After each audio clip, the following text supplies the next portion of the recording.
The restaurant hummed with soft jazz, the low golden glow of candlelight reflecting in my wine glass as I swirled the deep red liquid inside. Across the table, my husband, Daniel, smirked at something on his phone before setting it down, fingers casually covering the screen. I let it go.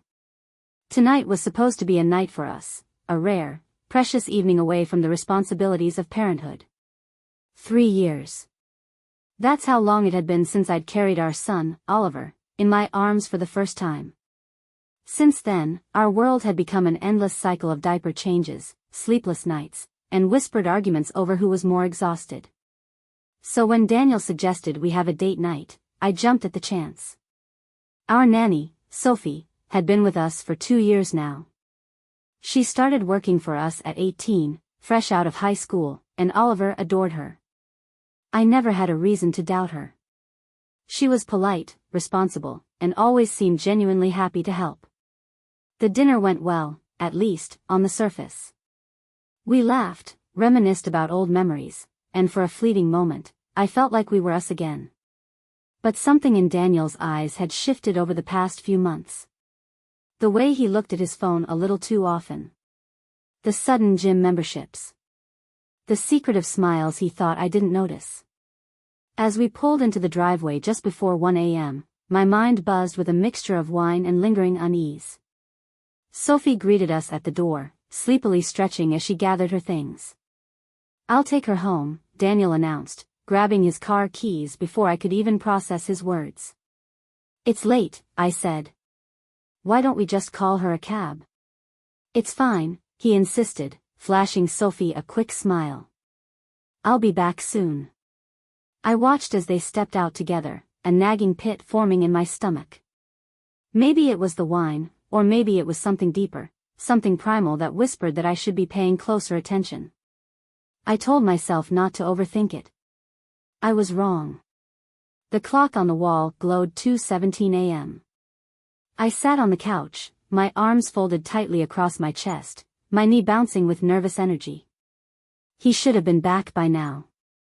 Even if he drove slowly, even if they chatted a bit in the car, how long could it possibly take? I reached for my phone and called him. No answer. My stomach twisted. I called again. Straight to voicemail. The pit in my stomach deepened into something dark and cold. My heart pounded in my chest as my mind started spiraling. What if there had been an accident? What if something had happened to them? But then another thought crept in, an unwelcome, insidious whisper in the back of my mind. What if it's not an accident at all? I grabbed my coat and my purse, my breath coming quicker. I opened my phone and searched for Sophie's address in my contacts. I'd never needed to go there before, why would I?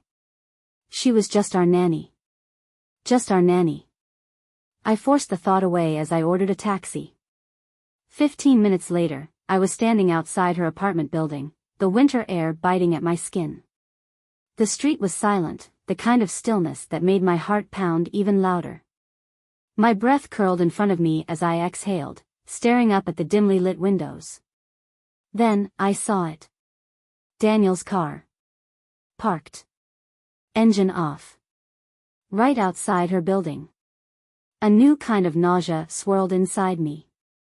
My hands were shaking as I pushed open the main entrance door, unlocked, mercifully. I took the stairs 2 at a time, adrenaline coursing through me. I reached her floor and found her apartment number. I didn't knock. I turned the handle. It wasn't locked. The door swung open, and what I saw next made my entire world come crashing down. The dim light from the bedside lamp cast long shadows across the room. I stepped inside, my breath caught in my throat, my body numb. The scent of cheap vanilla candles filled the air, mingling with something else, something unmistakable. My eyes landed on the bed. Them. Daniel. My husband. Sophie. Our nanny. Tangled together under the sheets, bare skin exposed, her long hair spilling across his chest. His arm wrapped around her like she was something fragile, something precious. The same way he used to hold me. I couldn't move. For a split second, my mind refused to process it. I was looking at them, but my brain screamed that this wasn't real. This wasn't happening. This couldn't be happening. But it was. A slow, bitter heat crawled up my spine. The pounding of my heart filled my ears. My breath turned shallow. Then, finally, something inside me cracked. Daniel. His name came out as a whisper, but it was enough. His eyes snapped open. For a moment, he didn't seem to understand where he was, what was happening. Then, reality came crashing down on him. His body jerked, and he sat up so fast that Sophie stirred beside him, blinking in confusion. "What the hell?" she muttered before her gaze found mine. Her face drained of color. Daniel scrambled for the sheets, gripping them around his waist like a coward. I can explain." I laughed. It was a cold, empty sound, ripped straight from the hollow pit in my chest. "Explain?" I repeated, my voice shaking. "You're actually going to sit there and try to explain this?" His mouth opened, then closed. He looked like a fish gasping for air, floundering, drowning in his own filth. Sophie yanked the covers up to her chin, her eyes wide with panic.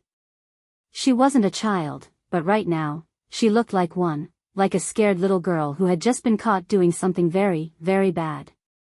"It just happened," she blurted out. "We didn't mean for it to." "Shut up." My voice was ice. Her lips snapped shut. Daniel ran a hand through his hair, his jaw tightening. "Listen, let's just get out." I didn't even recognize my own voice. Daniel blinked. "Wah. Both of you. Get out of this bed. Get up, get dressed, and get the hell out." Neither of them moved. So I did. I stormed to the bed, grabbed Daniel's clothes off the floor, and threw them in his face. He caught them clumsily, his expression shifting from panic to something else. Annoyance. Like I was the one being unreasonable. Like I was the one ruining the night. Sophie curled into herself, her knuckles white as she gripped the sheets. Daniel let out a heavy breath. "This isn't what you think it is." I snapped. I grabbed the bedside lamp and hurled it at the wall. It shattered on impact, sending shards of glass across the floor. Sophie shrieked. Daniel jumped out of bed, holding his hands up. "Jesus, okay. Calm down. Calm down. Calm down." I stepped forward, my entire body trembling. "You just threw away our life. Our marriage. For this?" I shot Sophie a glare so sharp it could have cut through steel. She shrank under my gaze. Daniel shoved his legs into his pants. "I messed up, all right? But we can talk about this like adults." I scoffed. "Like adults? You don't get to pretend to be an adult now, Daniel. Not after this." He buttoned his shirt in silence. Sophie moved like a ghost, slipping out of the bed, her hands clutching the sheet around her. She looked at me, lips parted like she wanted to say something. Maybe apologize. I didn't want her apologies. I wanted her gone. And Daniel? Oh, he wasn't just going to be gone. He was going to pay. Daniel barely looked at me as he buttoned his shirt. His hands moved fast, fidgeting, as if dressing quickly would somehow erase what had just happened. Sophie, still wrapped in the sheet like a pathetic attempt at modesty, stood frozen. Cowards. Both of them. I should have screamed. I should have sobbed. But the anger inside me was too sharp, too controlled, like a knife pressed against my own skin, keeping me upright. Daniel finally met my gaze. "Let's talk about this at home." I laughed. "Home? You think you still have a home to go back to?" My voice was eerily calm, the kind of calm that made his eyes flicker with uncertainty. "Look, I know this is bad," he started, reaching out like he was going to touch me. "But let's not. I slapped his hand away so hard he flinched. "Don't you dare touch me," I hissed. "Don't you dare pretend like you care." Sophie took a shaky step forward. I never wanted to hurt you." I turned to her so fast she stumbled back. "Oh, save it," I snapped.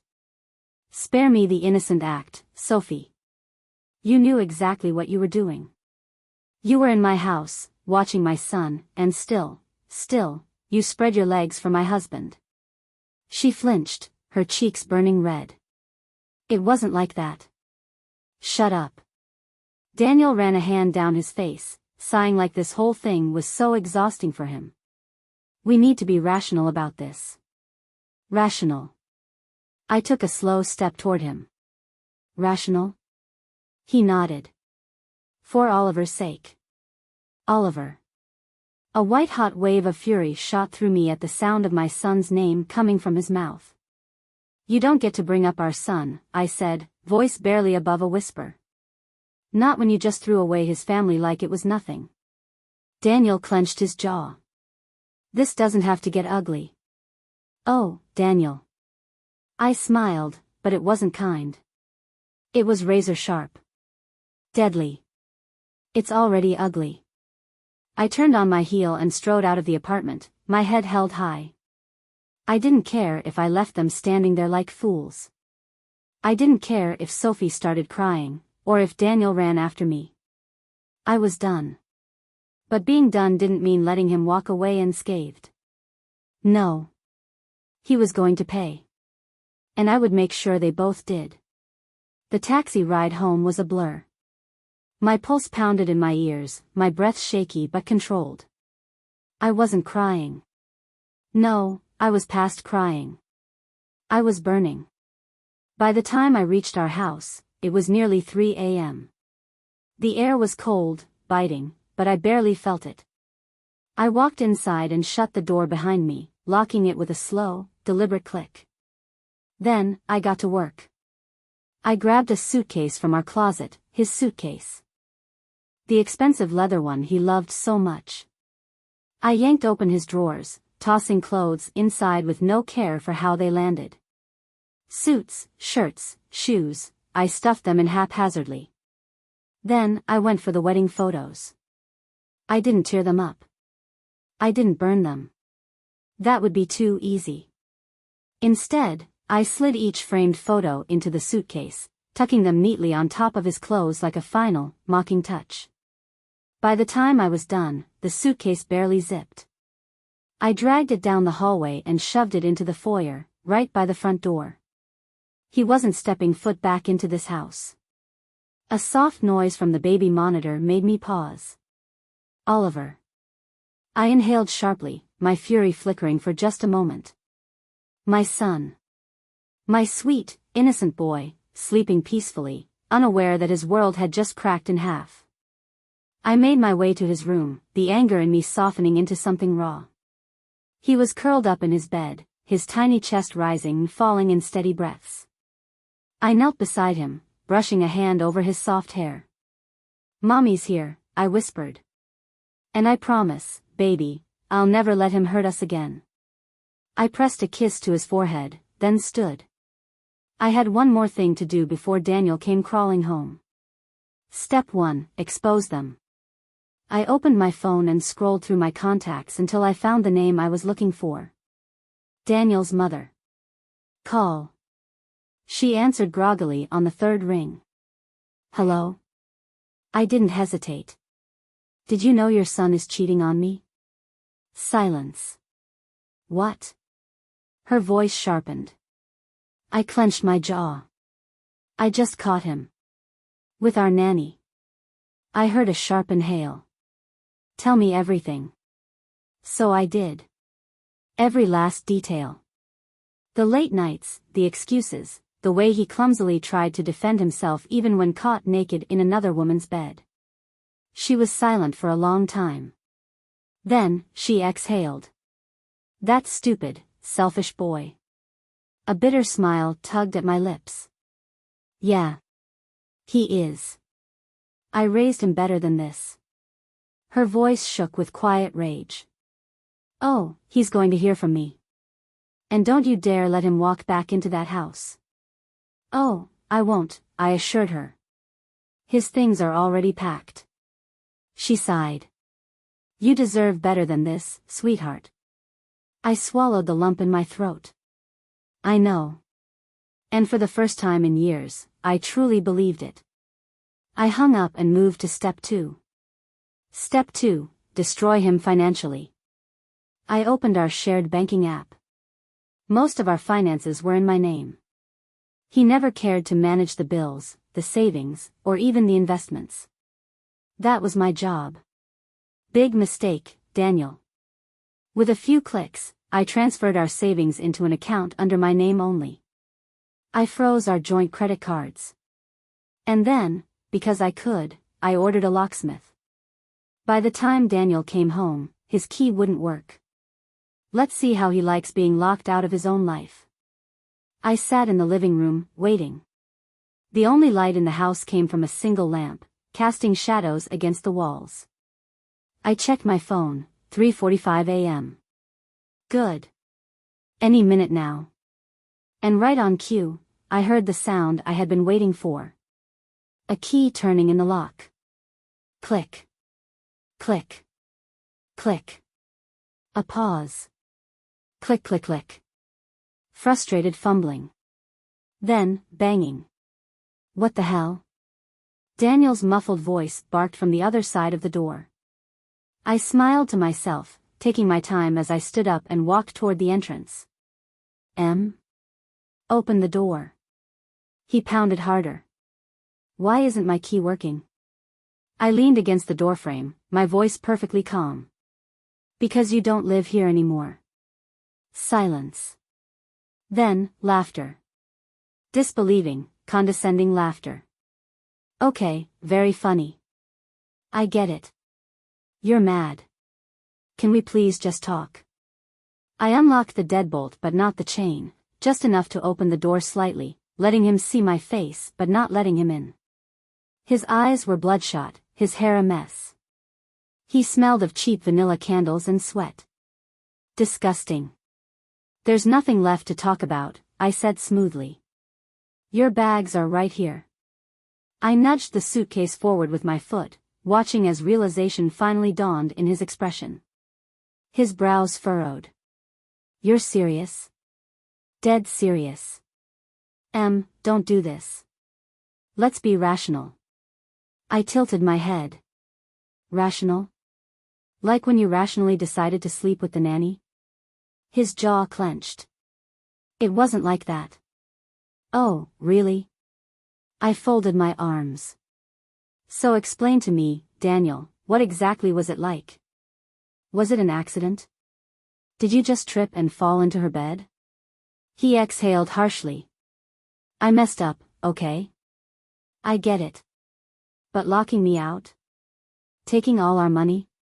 That's a little extreme, don't you think? I raised an eyebrow. You think I took our money? His face darkened. Where is it? I smirked. Where it belongs, with me. Don't worry, though. You'll get to keep exactly what you deserve. His hands curled into fists. This is my house too. No, Daniel. It's mine. I met his eyes, watching as the realization twisted in his gut. Your name was never on the lease. I bought this house before we got married, remember? His breathing grew shallow. You can't just throw me out. I already did. I pushed the suitcase closer. Take your things. Go stay with your little toy if she means that much to you. His expression flickered, guilt. Ah. So Sophie wasn't as ready to play house as he thought.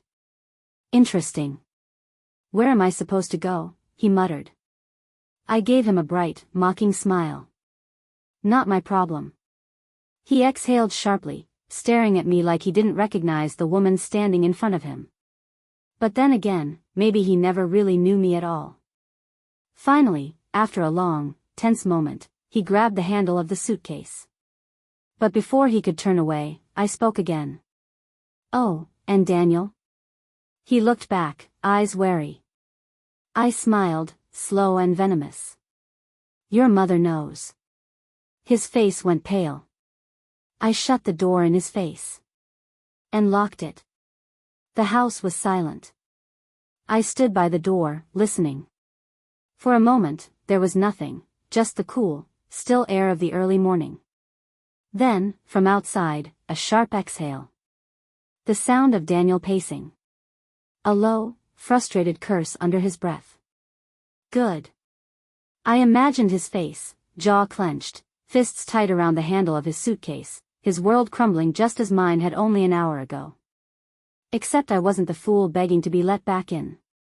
I was the one who had slammed the door. After a few more seconds, I heard him stomp down the porch steps. Then, his car door opening, slamming shut. I walked to the window, pulling back the curtain just enough to peek outside. Daniel sat behind the wheel, gripping the steering wheel so tight his knuckles were white. His phone screen glowed against his face. He was calling someone. Sophie? Probably. A bitter smirk curled at my lips. Let's see if she's still so eager to keep him now that he's homeless. I watched as his expression twisted, his fingers drumming against the wheel. Then, suddenly, he threw his phone into the passenger seat and slammed his head back against the headrest. She didn't pick up. Oh, that was priceless. I let the curtain fall back into place and turned away from the window, satisfaction humming through my veins. He was her mess now. Sophie's consequences. By noon, the news had spread like wildfire. My phone was blowing up. Friends, family, even Daniel's mother. The only person I didn't hear from? Sophie. But I didn't have to. Because at exactly 2:47 p.m., I got a call from my friend, Lena. Lena was a mom from Oliver's daycare. We weren't best friends, but we were friendly. More importantly, she was a gossip magnet. The second I answered, she didn't even say hello. Oh. My. God. I smirked. Afternoon, Lena. Don't you dare act casual. Did you hear? I glanced at my nails. Hear what? Sophie. She got fired. I froze. Oh. I hadn't expected that. Fired? I echoed. The daycare won't take her back, either.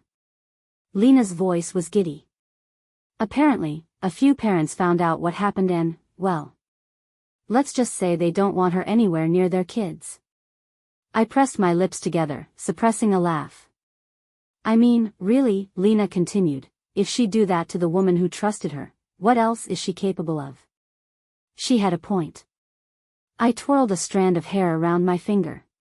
Poor thing. Whatever will she do? Lena snorted. Hope your husband, sorry, ex-husband, pays her rent, I guess. I highly doubted that. Daniel didn't even like paying for things when he had a stable home. Now? He was broke and couch surfing. I wouldn't be surprised if he cut and ran the second she asked for help. I ended the call with Lena, a slow, satisfied grin spreading across my face. First, I took Daniel's security. Now, Sophie had lost hers. But I wasn't done yet. Oh, no. There was still one final piece left on the board. By the time the dust had settled, Daniel was officially a man without a home, without money, and, judging by the radio silence from Sophie, without a mistress willing to take him in. He had called me a few times. I let them go to voicemail. Then, he had texted. Daniel, we need to talk. Daniel, this is getting out of hand. Daniel, at least let me see Oliver. Ah. There it was. The attempt to guilt me. I stared at the message, my thumb hovering over the keyboard.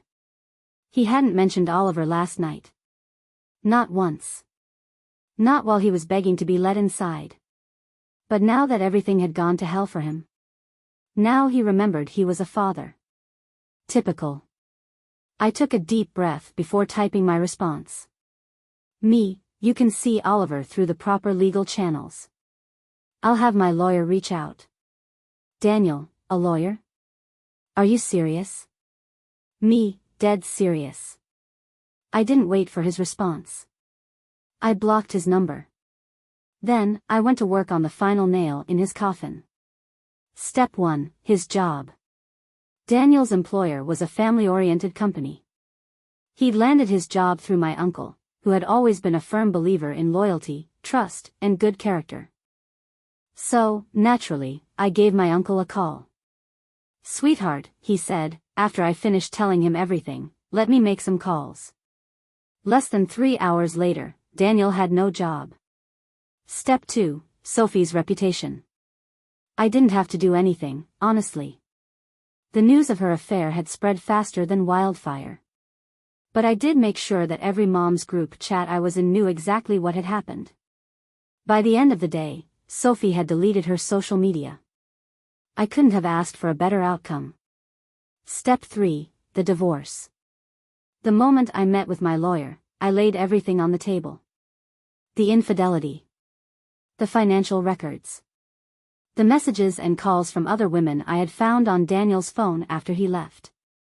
By the time we were done, my lawyer was smiling. This is going to be an easy case. I leaned back in my chair, feeling lighter than I had in years. Good, I said. Because I want him to leave with nothing. By the time Daniel realized how badly he had lost, it was far too late. His job? Gone. His home? Gone. His mistress? Gone. And me? Thriving. Because for the first time in years, I wasn't cleaning up his messes. I was watching him drown in them. Days turned into weeks, and Daniel's life continued to crumble. I heard through mutual acquaintances that he was bouncing between friends' couches, that he was desperate for a job, that Sophie had cut him off completely. Oh, how the tables had turned. One night, I got a call from an unknown number. I debated ignoring it, but curiosity won. Hello? Silence. Then, his voice. Emily. I leaned against the counter, crossing my arms. How did you get this number? He exhaled. I had to borrow someone's phone.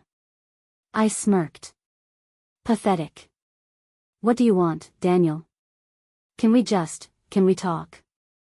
I let out a slow breath, tapping my nails against the counter. Talk? About what? How you ruined your own life. How you lost everything. Emily, please.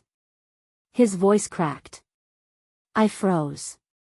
Not because I felt sorry for him, oh, no. That part of me had died the moment I found him in Sophie's bed. But because for the first time, he sounded like he was truly breaking. I have nothing left, he whispered. I screwed up. I know I did. But I don't know how to fix this. I closed my eyes. For a moment, I almost felt pity. Almost. Then, I remembered the lies. The betrayal. The way he had looked at me with annoyance when I caught him. Like I was the inconvenience. I opened my eyes, my voice steady, cold. You don't get to fix this, Daniel. Silence. You made your choices, I continued. Now you get to live with them. His breath hitched. I almost hung up. Almost. But before I did, I gave him one last parting gift. Oh, and Daniel? He didn't respond, but I knew he was listening. I smiled. I'm happy. Happier than I've been in years. And then, I hung up. Blocked the number. And moved on. It took 6 months for the divorce to be finalized. 6 months of legal battles, where I walked away with everything and Daniel was left with nothing. No house. No savings. No custody. He got visitation rights, but that was it. By the time we signed the final papers, he looked hollow. Thinner. Exhausted. Broken. And I was free. The last time I saw him, it was at a park. He was there for one of his supervised visits with Oliver. I stayed at a distance, watching as he tried, really tried, to be the father he had failed to be before. But he wasn't the same. Gone was the arrogance. Gone was the man who thought he could have everything and lose nothing. Now, he was just a man who lost it all. And I was happier than I had ever been. I had rebuilt my life. I had peace. I had Oliver. And I had the strength to never let anyone like Daniel walk into my life again. As I turned to leave, I felt no regret. No sadness. Just relief. Because finally, the chapter of Daniel and I was over. And I had won.